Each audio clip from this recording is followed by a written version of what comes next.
시청자 여러분 안녕하십니까? 8월 11일 경제현장 오늘 시작합니다. 문재인 대통령이 사표를 낸 청와대 참모의 절반을 교체했습니다. 부동산 전국을 돌파하기 위한 고육지책인데요. 절반의 쇄신으로 민심의 분노가 잦아들지 궁금합니다. 시장은 부동산 감독기구에 관심인데요. 사상 초유 기구 출범엔 기대와 우려가 공존합니다. 네, 전국적인 이 물난리 와중에도 정치권은 책임 공방에 한창입니다. 이 4대 강과 이 태양광을 둘러싼 책임 공방까지 오늘 집중 진단해 보도록 하겠습니다. 시청자 여러분의 의견이나 궁금증들 문자 샵 3698번으로 보내주시거나 유튜브를 통해서도 실시간으로 참여하실 수 있습니다. 오늘 두 분과 함께합니다. 박창환 장한대 교수, 또 김영준 명지대 교수 자리하셨습니다. 어서 오십시오. 네, 어서 오십시오. 네. 김 교수님 반갑습니다. 네, 반갑습니다. 자, 어제 이제 사표를 낸 청와대 5명의 수석 중에서 정무민적 시민사회 3명이 바뀌었는데 뭐 이제 인사가 끝난 겁니까? 뭐 비서실장은 안 바뀝니까? 실제로 보면 5년 단임제 국가잖아요, 저희가. 네. 근데 다음 달이 되면은 40개월쯤이 됩니다. 네. 3분의 2가 지나는 시점이에요. 예. 통상 임종석 실장이 20개월을 했고요. 그리고 노영민 실장이 이제 19개월째입니다. 다음 달이면 이제 20개월을 차지하는데 통상적으로 보면 비서실장이 한 3명 내지 4명으로 이렇게 되는 경향성이 좀 있었습니다. 네. 그러다 보니까 이번에 노영민 실장이 이제 배제됐다 하더라도 저는 자연스럽게 3기 비서실장 체제로 전환될 가능성이 굉장히 크지 않겠는가 생각을 좀 하게 되고요. 뭐 3기가 될지 4기가 될지는 모르겠지만 여하튼 중요한 것은 이 시점에서 만약에 국정 운영 전반에 대한 동력을 상실하게 되면요. 조기 레임덕에 빠질 수도 있다. 특히 요새는 그 정책 사항과 관련돼서 국민들이요 빠르게 소통을 하고 있거든요. 그런 의미에서 봤을 때 아마 이번 인사는 결국은 대통령이 나름대로 향후에 국정 운영 전반에 관련된 그러한 기조 속에서 나온 인사가 아닌가 생각을 좀 합니다. 네. 예, 박창환 교수님께서는 이제 노영민 비서실장의 교체가 임박한 것으로 예상을 하고 계신데 이미 하마평에 오른 인물들도 있어요. 네, 뭐 지금 윤해 교육부 장관 얘기도 나오고 있고, 뭐 여러분들 얘기가 나오고 있습니다. 근데 그만큼 청와대가 이번 그 사안을 갖다가 중요하게 생각하고 있다. 이걸 보여주는 것 같아요. 아까 좀 단어를 새로운 걸 말씀을 하셨는데 조기 레임덕 얘기를 하셨습니다. 네. 사실 몇 달 전만 하더라도 그 얘기는 안 나올 거라고 생각이 들었었는데 불과 뭐 3, 4개월 사이에 이 예. 부동산 민심이 폭발을 하면서 예. 이제 조기 레임덕 얘기가 스물스물 나오고 있어요. 여권 내수조차도 우려가 나오고 있습니다. 예. 자, 그렇다면 뭔가 이제 국면 전환용이라든지 또는 정책의 전환 이런 부분들이 나와야 되는데 근데 이번 그 비서진들 교체를 보면은요. 예. 아직 저는 뭐 민심 전환용이다 할 만큼의 대폭적인 개각은 아니라고 봐요.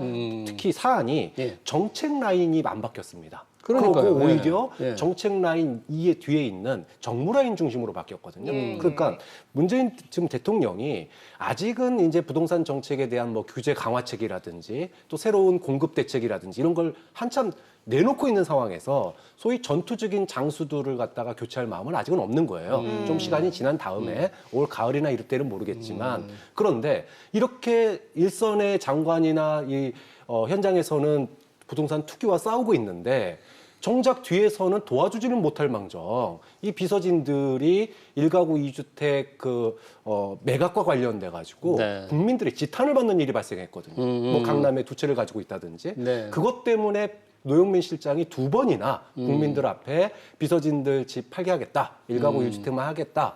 그랬는데 그것이 약속이 지켜지고 있지 않은 상황에서 소위 그 비서진들 사이에 갈등설이 불거졌습니다. 예. 그러니까 문재인 대통령의 이번 개각은 뭐 정책 라인에 대한 교체가 아니라 지금 싸우고 있는데 뒤에서 도대체 뭐 하는 짓이냐 이런 거에 대한 사의 제출과 사의 표명과 그에 따른 인사 교체다 이렇게 봐야 될 것 같은데 네네. 그렇게 본다면 결국은 그 책임에서 최고의 정점에 있는 노영민 실장도 자유로울 수가 없는 거죠. 왜 노영민 실장이 국민들 앞에서 2번이나 약속한 일을 결과적으로는 못 지켰기 때문에 예, 좀 그런 점에서 실장 교체도 결국은 시간 문제가 되지 않을까 싶습니다. 만약에 이제 김 교수님 말씀대로 3기 비서실장 체제가 온다면 그러니까 노영민 실장이 바뀌고 새로운 실장이 온다면 마지막이 이제 3기가 마지막이라고 우리가 가정을 한다면 어떤 인물이 와야 됩니까? 그리고 어떤 인물을 선택할까요? 그동안의 역대 정부에서의 마지막 비서실장은 대통령의 복심이 옵니다. 가장 대표적인 게 이제 박지원 지금 이제 국정원장이지 않습니까? DJ 정부 마지막 비서실장을 했고요. 근데 그게 또 자연스러운 또 제가 볼 때는 수순이라고 좀 봐요. 그런 의미에서 봤을 때 뭐 여러 사람들이 하마평에 나오고 있지만 대통령의 뭐 호위무사다, 대통령의 복심이다 이런 쪽에 있는 인물들이 많이 부각이 될 거라고 보는데요. 네. 저는 여기서 우리 대통령이 발상의 전환을 해야 된다고 봅니다. 그동안 아주 굉장히 간습적이고도 뭐 오랫동안 내려온 부분을 벗어나서 저는 180석 정도를 갖고 있는 집권 여당이 이렇게 정책적 혼선을 통해서 나름대로 국정 운영에 그런 혼란이 온다고 한다면 저는 오히려 정치인들보다는 협치를 중심으로 해서 국정 운영을 끌고 갈 수 있는 모멘텀을 좀 만들었으면 좋겠어요. 노무현 대통령 때 우리 연세대학교 김은식 총장을 비서실장으로 임명한 적이 있어요. 그때 굉장히 많은 논란이 있었습니다. 그럼에도 불구하고 당시에 뭔가 새롭게 비서실을 개편하려고 하는 노무현 대통령의 의지가 반영된 게 아니냐라는 평가가 있었던 것처럼 이번에도 뭐 정치권 중심으로 해서 개편하기보다는 좀 더 미래지향적이고 새로운 변화를 줄 수 있고 대통령이 개원국회에서 얘기하신 나름대로 협치를 중심으로 해서 정치를 좀 바꿔보자 이렇게 한다고 한다면 이 파동을 거치면서 자연스럽게 새로운 크게 세 가지거든요. 어떤 변화를 준다는 거는 기조를 바꾸고 인물을 바꾸고 제도를 바꾸는 겁니다. 그러니까 정책 기조도 바꾸고 또 운영 방식과 그리고 나름대로 인물을 바꾸려고 한다면 좀 새롭게 접근할 수 있는 그런 의미에서 이번에도 노영민 실장 교체에 좀 시간을 두고 나름대로 숙고를 하고 있는 것은 아닌가라고 조심스럽게 저는 추론해 봅니다. 새로운 비서실장에는 새로운 인물, 또 야권도 좀 포용할 수 있는 그렇습니다. 그런 인물이 와야 한다라는 말씀을 해주신 것 같은데 그럼 이번에 이제 새로 교체된 인물들 몇 면을 좀 보겠습니다. 정무수석에는 최재성 전 의원이 됐는데 4선으로 좀 무게감 있는 인사다라는 평가가 있는 것 같아요. 네, 사실 최재성 의원 같은 경우에는 실장급 정무수석이다 이런 지금 꼬리표가 붙었습니다.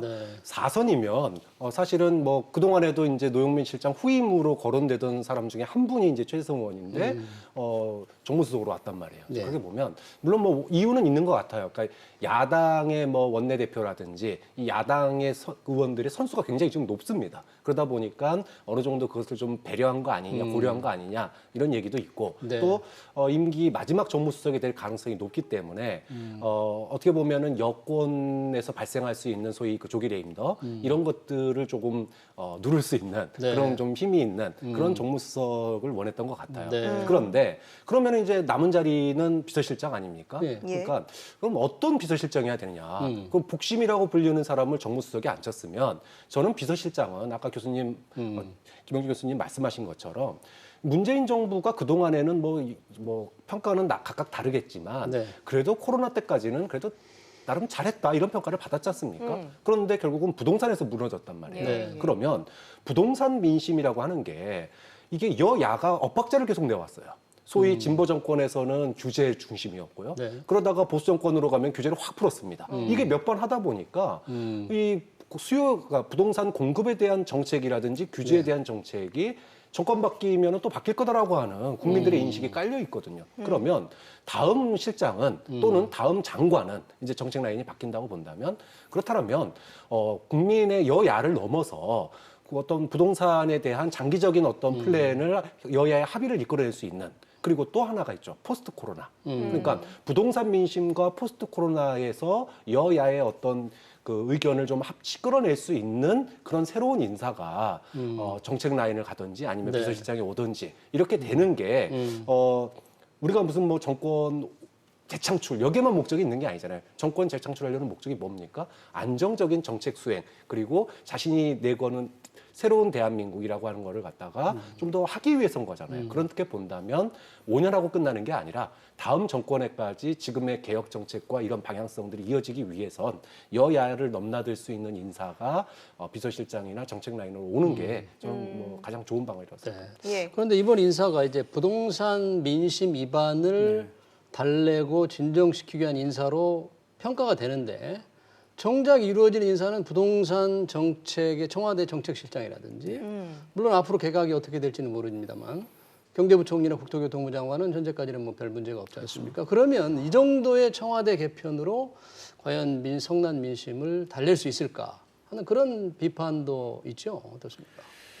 제가 인사를 보면서 비유적으로 평가하면은 안개 속에다가 화살을 쏘는 것 같다. 그러니까 다시 얘기해서 이게 지금 관역에 맞춰야 되는데 관역은 부동산인데 부동산이 아닌 쪽에다가 지금 화살을 쐈어요. 예. 그러다 보니까 많은 면에서 봤을 때 저는 이제 조만간 이거는 변화가 올 거라고 보는데 왜 그러면 대통령이 이 시점에서 실무 담당 정책자 분들을 그냥 그대로 유지하고 있냐고 생각을 해보면 만약에 교체를 하면 지금 23번째 정책조차도 우리가 실패했다는 것을 인정하고 싶은 그런 인정할 수밖에 없게끔 되니까 네. 어저께 대통령이가 지금 부동산 정책과 관련 조금 안정적인 부분이 나오고 있지 않느냐라는 얘기를 했어요. 네, 그 네. 부분에 예. 대해서는 뭐 동의할 사람도 있고 동의하지 않는 사람도 있지만 그 말은 뭐냐면 23번째 정책과 관련돼서 8사 부동산 정책에 대해서 나름대로 기대를 하고 있다는 것을 반증하는 거거든요. 그럼 이 상황 속에서 만약에 정책 담당자를 교체시킨다는 거는 스스로 자신들의 잘못을 인정하는 것밖에 안 되기 때문에 네. 어느 정도 시간을 두고 그 정책 효과를 평가를 한 다음에 교체면 교체, 유임은 유임을 하지 않겠느냐 생각을 하는데 민심은 그렇게 여유롭지를 않습니다. 그렇죠. 네. 이제 오늘이 화요일인데요. 네. 목요일 날하고 금요일 날 여론조사 결과가 나옵니다. 목요일 날은 리얼미터고 예. 금요일 날은 이제 그 한국 갤럽이 주기적으로 이제 나오거든요.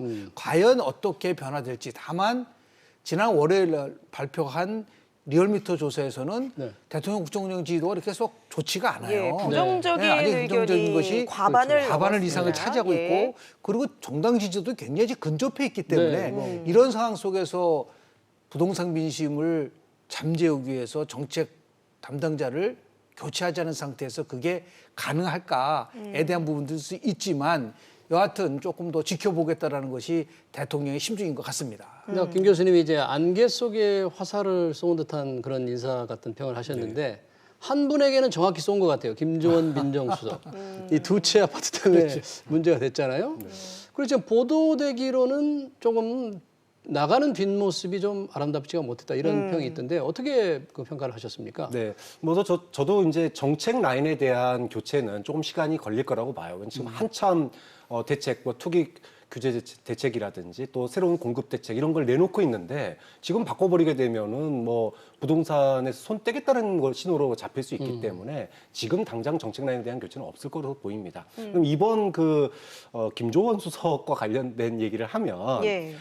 김조원 수석이 이렇게 무책임해도 되냐라고 하는 질타가 여권 내에서 나오고 있어요. 그러게요. 진성준 의원 같은 경우는 마무리가 깔끔하지 못했다라는 평가를 하기도 했죠. 그렇죠. 예. 아니 그걸 몰랐다라면 저는 뭐 다른 얘기를 할 수 있겠는데 지난 총선 때 전 청와대 대변인이 뭐 저기 흑석동에 상가 투자했다가 공천도 못 받은 일이 불과 몇 달 전입니다.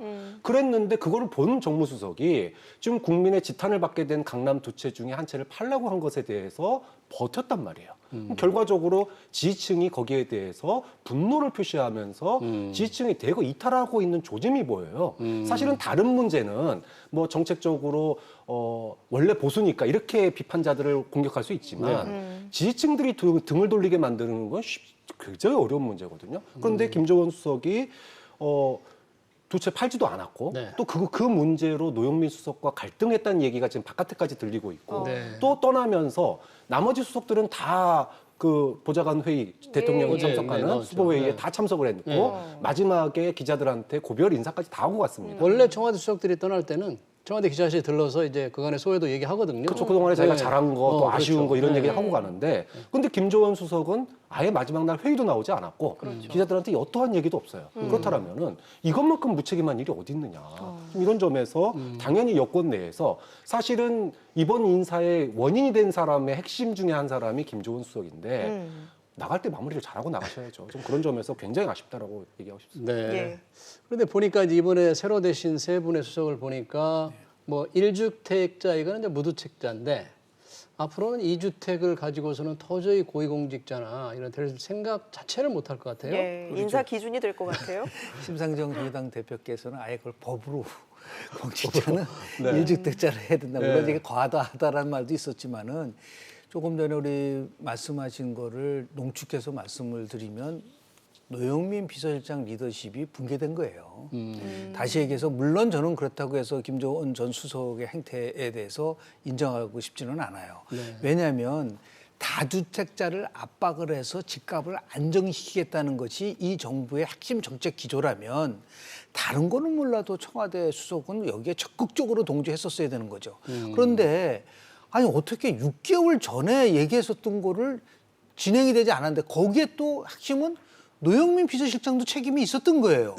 본인이 솔선수범해서 네. 다 한 다음에 다른 사람들한테 하라고 본인도 깔끄럽지 못했잖아요. 네. 그러니까 이제 김종원 수석 입장에서 봤을 때는 당신이나 잘하세요. 저는 열심히 하고 있습니다. 뭐 이런 식의 갈등이 있었던 게 아니야라고 하는 이게 지금 청와대 수석과 비서실장과의 이 갈등이라면 저는 굉장히 심각하고 그래서 네. 바로 전원 사표를 네. 일단은 내라고 했었던 것은 아닌가. 그런 의미에서 네. 노영민 실장의 교체도 리더십을 다시 새로 강화한다라는 의미에서 저는 어쩔 수 없이 시간이 지나면 바뀌지 않겠나 생각이 좀 들고요. 네. 청와대에 있는 수석은 첫째도 공인, 둘째도 공인, 셋째도 공인 정신을 반드시 지켜야 된다. 그것이 국민의 신뢰를 가져올 수 있는 핵심 지름길이라고 저는 봅니다. 네. 근데 이제 청와대 수석들은 그렇지만 모두 다 1주택이어야만 한다. 예를 들어서 세종시에 집이 있고 서울에 집일 수 있잖아요. 국회의원이라든지 장관들은 그런 경우에도 정말 국민의 용납을 못 받을까요? 이게 사실은- 너무 경직적인 기준은 아닐까. 네, 그러니까 이제 부동산 정책이라고 네. 하는 게 굉장히 이제 어려운 숙제가 돼 버렸어요. 그러니까 사실 뭐 1가구 2주택이라고 하는 게 상황에 따라서 특히 이제 세종시 공무원들 같은 경우에 서울에 있는 가족의 자녀들의 교육 문제라든지 이런 것 때문에 1가구 2주택을 한 경우가 있는데 이제 그것마저도 지금 이제 질타를 받게 됐어요. 물론 문재인 정부가 다주택자들의 집을 팔게 하겠다.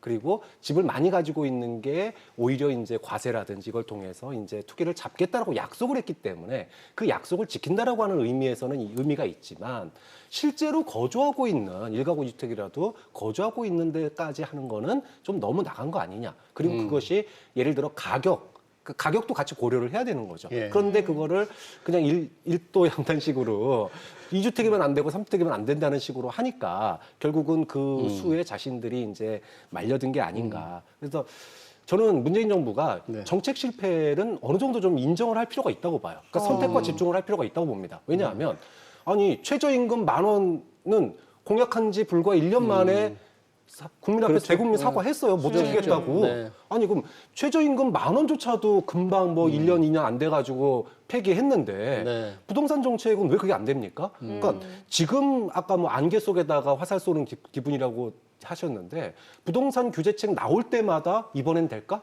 이번에도 어렵지 않을까? 이런 국민들의 시각이 있어요. 그렇다면은 이거를 다 잡겠다고 해서 계속 악순환을 거듭할 것이 아니라 무주택자들, 이 무주택자들에게 양질의 장기 임대주택을 공급할 수 있는 거기에다가만 집중을 해서 그 부동산 문제를 해결할 수 있는 어떤 출구를 찾아야지 투기 잡겠다고 지금 뭐 네. 점차 꼬여가고 있잖아요. 1가구 2주택 문제도 마찬가지지만 좀 그런 점에서 좀 이제는 임기가 이제 얼마 안 남은 상황이기 때문에 예. 부동산 문제에 대한 공약을 다 지키지 못했을 경우 거기에 대해서 좀 정책 라인을 교체할 때 선택과 집중을 하고 그리고 임기 끝날 때까지 최소한 무주택자들을 위한 양질의 장기 임대주택은 공급하겠다. 뭐 이런 식의 어떤 국민들에게 새로운 신뢰를 줄 수 있는 그런 대안을 내세우는 게 지금은 필요하지 않나 싶습니다. 네. 김 교수님, 이 부동산에 워낙에 이제 민심이 좀 안 좋은데 이게 지지율로 나타나는 게 굉장히 많이 떨어지고 있잖아요. 여당과 대통령의 어느 정도 뭐 지역별이라든지 뭐 성별 상황이 어떻습니까? 가장 아픈 거는요. 예. 제가 아까 40개월이라고 그랬는데 그때 나타나는 3가지 공통적 현상들이 있어요. 예. 역대 정부를 보면 40개월 동안 지나면 대통령의 국정 운영에 있어서 부정평가가 긍정평가를 앞서는 데드크로스가 나타납니다. 근데 그게 원인이 보통 보면은 인사, 그다음에 정책, 그다음에 측근비리예요. 네. 이 단계를 거치면서 되고 두 번째 현재 권력하고 미래 권력하고 충돌을 합니다. 이제 이번 8.29 전당대회가 끝나고 나면 어떤 형태로 아무도 예측할 수가 없어요. 그리고 결국은 관료사회가 눈치를 보기 시작을 합니다. 네. 그런데 이번 부동산 정책에서 가장 그 집권당으로서 뼈아픈 부분은 뭐냐면 여성 30, 40대 수도권에서 이탈이 지금 빠르고 있다는 겁니다. 네. 그러니까 숫자가 중요한 게 아니라 추세를 얘기하는 거예요. 예. 우리가 보통 이 남자, 이 여자라는 표현을 많이 썼는데 20대 여성은요. 네. 문재인 대통령 집권 초기에 지지율이 95%였었어요. 네, 그렇죠. 그런데 네. 지금 거의 뭐 반토막이 나니 이 부분은 왜 이런 거냐. 부동산과 관련된 이전의 문제도 있지만 30, 40대의 수도권에 있는 젊은 세대들이 이 패닉 과잉을 하지 않습니까? 네. 이게 지금 패닉한 상태에서 마잉을 하는 이게 뭐냐면 저는 제일 아픈 단어가 뭐냐면 이생진망. 네. 이번 생에 집 사는 거는 망했다. 이게 지금 젊은 세대에서 굉장히 많이 퍼지고 있기 때문에 이것이 지금 정부로서는 아주 아픈 부분이고 우리 지금 박 교수님 말씀하신 것처럼 이 젊은 세대들이 집을 하나 마련해서 나름대로 갈 수 있는 거를 차단됐다고 인식을 하는 거예요. 네. 전세도 갖기 어렵다. 집 사기도 어렵다. 그다음에 전세값은 올라가고 있다. 이런 부분에 대해서 어쨌든 간에 이러한 이탈 조짐을 굉장히 심각하게 받아들여서 네. 제대로 된 거예요. 어렵다고 생각할 수 있지만 기본을 따지면 됩니다. 왜냐하면 22차례의 정책에서의 핵심은 수요 억제였습니다. 23번째는 공급 확대였어요. 그러면 처음부터 이 수요 억제와 공급 확대를 같이 함께 가져갔었어야 된다는 거죠. 그런데 그렇지 못했기 때문에 나온 현상이라고 한다면 지금이라도 방향, 공급 확대한다는 이 부분 속에서 효과를 낼 수 있게끔 그런 의미에서 보면 지금 서울의 집값이 올라가는 거죠. 필요한 게 한 30만 개 정도 집이 필요한데 이번에도 수도권 13만 2천 개 정도가 그거 가지고는 안 됩니다. 그러니까 민간 업자들을 포함해서 나름대로 재건축, 재개발하는 쪽에 있어서의 인센티브를 강화시킬 수 있는 대담한 정책으로 다시 한번 고민할 단계가 오지 않았나 생각을 합니다. 네. 지금 뭐 지역별로도 그렇고 또 부동산에다가 20대 여성들의 경우에는 집권 여당의 이 성추행 관련 입단 파동 이런 것들도 많이 영향을 미치고 있지 않을까요? 네, 맞습니다. 그러니까 네. 수도권의 30, 40대 여성들의 민심이 돌아섰는데 결정적인 계기는 박원순 시장 사건이에요. 그러니까 이제 사실은 박원순 시장 사건 전에 이미 2차례나 그런 사건이 있었음에도 불구하고 또 벌어진 것에 대한 실망감이 굉장히 컸다. 일단 문재인 대통령은 친페미니즘 그리고 여성에 대한 장관 비율이라든지 이런 것도 굉장히 신경을 많이 썼었거든요. 그런데 그 지지 민심을 소위 친페미니즘이라고 자부를 했던 박원순 시장이 다 날려버린 겁니다. 뭐 이미 돌아가신 분이니까 뭐 더 얘기하긴 그렇지만 좀 그런 점에서 이게 부동산과 이게 소위 역시너지 효과를 내면서 문재인 정부의 지지율이 하락에 네. 저는 뭐 굉장히 이제 안 좋은 신호를 보냈는데 네. 그렇다 손 치더라도 사건이 벌어지고 난 다음에 박원순 시장 사건에 대한 여권의 태도에도 좀 문제가 있다고 봐요. 문재인 대통령도 아무런 발언이 그렇죠. 없었죠. 지난번에 국회 와가지고 뭐 추경 얘기하시고 그럴 때조차도 거기에 대한 발언이 없었거든요. 그러니까 너무나 뼈 아프다. 이런 얘기들을 해야 되고 우리 사회에서 여성이 아직도 이런 위기에 처해 있는 거에 대해서 굉장히 대통령으로서 국민들 앞에 죄송하게 생각한다. 이런 얘기를 했다 그러면 20, 30대 여성이 그렇게 돌았을 거라고 보지 않거든요. 네. 말 한마디 하지 않았던 것이 잘못이 있는 거고 그 부동산도 마찬가지예요. 그러니까 지금 잡을 수 있다라고 얘기하지만 정말 어려운 난국이거든요. 그 부동산 민심 돌이키는 게 굉장히 어려운 상황입니다. 그러면은 정말로 그 중에서라도 집 두 채, 세 채 가지고 있는 사람들한테 과세하고 집값 많이 오른 사람들한테 과세하는 거에 대해서 지지하는 사람들도 사실 많이 있어요. 그러면 그 중에서 집 없는 사람들에게, 그러니까 임대주택 짓겠다고 하니까 당장 여기 방송국에 있는 상암동, 그 다음에 강남에서는 임대주택 우리 동네 오지 말라는 거예요. 집값 떨어진다고. 그러니까 양의 얘기가 아니에요. 질의 얘기입니다. 그러니까 부동산 공급의 패러다임을 갖다 바꿔야 되지. 그러면은 지금 집 없는 20, 30대에게 거기다가 이제 솔로로 살고 있는 많은 일가구 주택자들에게 정말로 살기 좋은 환경에 양질의 그런 장기 공공임대주택이 지어진다면 그걸 누가 반대하겠습니까? 좀 그런 측면에서 부동산 정책을 무조건 막는 문제가 아니라 이제는 실패를 좀 어느 정도는 인정하고 선택과 집중을 통해서 무주택자들, 특히 청년들, 여성들 이런 사람들에게 양질의 주택을 공급할 수 있는 방안, 그러니까 투기를 부추기는 게 아니라 좀 그런 방안들을 내세울 수 있는 정무 라인 또는 정책 라인이 들어왔으면 싶은 거죠. 김 교수님, 뭐 더불어민주당 같은 경우에는 호남 지역에서 지지율이 뭐 90%를 넘잖아요. 호남 지역에서도 조금 정부 여당의 지지율이 많이 떨어지고 있습니까? 실제로 보면 이제 호남 지역에 있는 분들은 이번에는 호남 대통령 다시 한번 만들어 보자라고 하는 게 네. 굉장히 강해요. 97년 대선 때. 그런데 가만히 한번 보세요. 노무현 대통령, 예. 이명박 대통령, 박근혜 대통령, 네. 문재인 대통령 다 영남 영남 대통령입니다. 대통령. 네. 20년을 영남 대통령이 있었다고 한다면 이제는 호남 대통령이 다시 한번 나와야 되지 않냐라고 하는 그 열기가 굉장히 강합니다.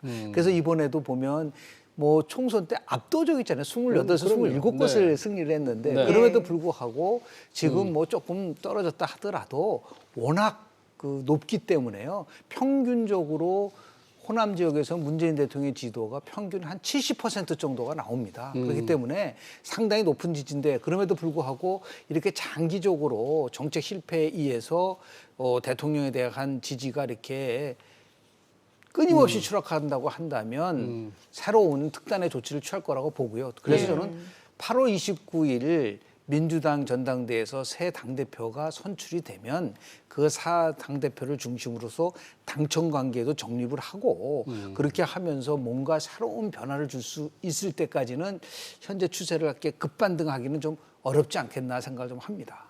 알겠습니다. 지금 기록적인 장마로 이제 홍수 피해가 커지고 있는데 4대강 사업을 둘러싼 논란이 재점화됐습니다.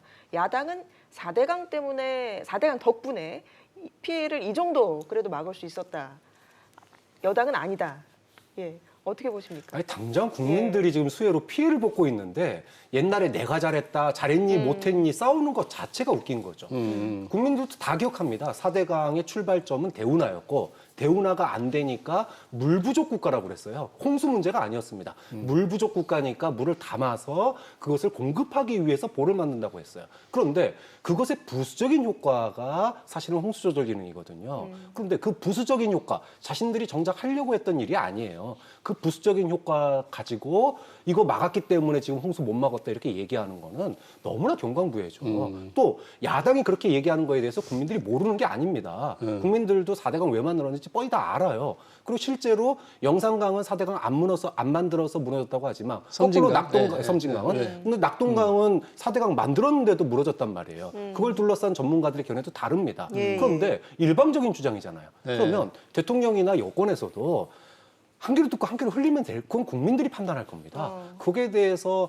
뭐 4대강 때문에 오히려 뭐 홍수가 났네 이렇게 얘기하는 것 자체가 지금 국민들이 코로나 그다음에 홍수 여기에 부동산까지 정말로 정치권에 대해서 실망하고 있는 와중에 지금 그 대책 내놓기에 또 바빠야 될 판에 지금 싸움하고 있을 때가 아니잖아요. 네. 여권이요. 예, 예. 그래서 여권이 과민 대응할 필요 없다. 국민들이 알아서 판단할 거라고 봅니다. 근데 대통령께서 이제 그 보호가 과연 홍수 조절 기능에 기여했는지 판단할 수 있는 좋은 또 기회라고 그래가지고 전문가들한테 조사를 한번 시켜보자 그랬거든요. 네네. 그러니까 이거 쉽게 가라앉을 것 같지는 않아요. 저는 그 부분에 대해서 동의를 하면서 방법에 대해서는 좀 새롭게 접근해야 된다고 봅니다.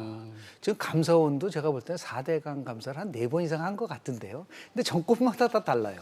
그러니까 정부가 지시를 해서 조사를 하게 됐을 때 올 수 있는 객관성이라든지 중립성 문제가 있기 때문에 차라리 이 기회에 손 다 떼고 최고의 중립적 전문가와 더불어서 저는 해외 전문가를 좀 초핑을 했으면 좋겠어요. 그래서 우리가 뭐가 문제인지에 대한 것을 정확하게 파악을 하는 그분들은 진보도 아니고 보수도 아니잖아요. 지금 이 또 조금 지나면 4대강 문제가 진영의 논리에 따라서 또 움직이는 그런 의미가 있었기 때문에 어떠한 정책의 효과 관련된 부분들 왜 이게 중요하냐면 정책을 펼치기 전에 그 정책적 효과에 대한 충분한 검토와 그 나름대로의 기반을 토대해서 정책을 펴야 된다는 새로운 나름대로 우리 사회에 있어서의 관행을 좀 만들었으면 좋겠어요. 우리는 목적이 좋으면 목표만 좋으면은 좀 수단이라든지 방식이 좀 서툴어도 괜찮다라고 하는 게 아주 팽배돼 있는데 이제는 안 된다.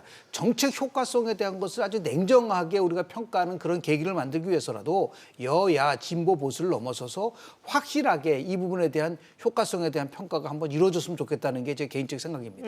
네. 알겠습니다. 오늘 두 분의 말씀 여기까지 듣도록 하겠습니다. 지금까지 김영준 명지대 교수, 박장환 장한대 교수 함께했습니다. 고맙습니다. 고맙습니다.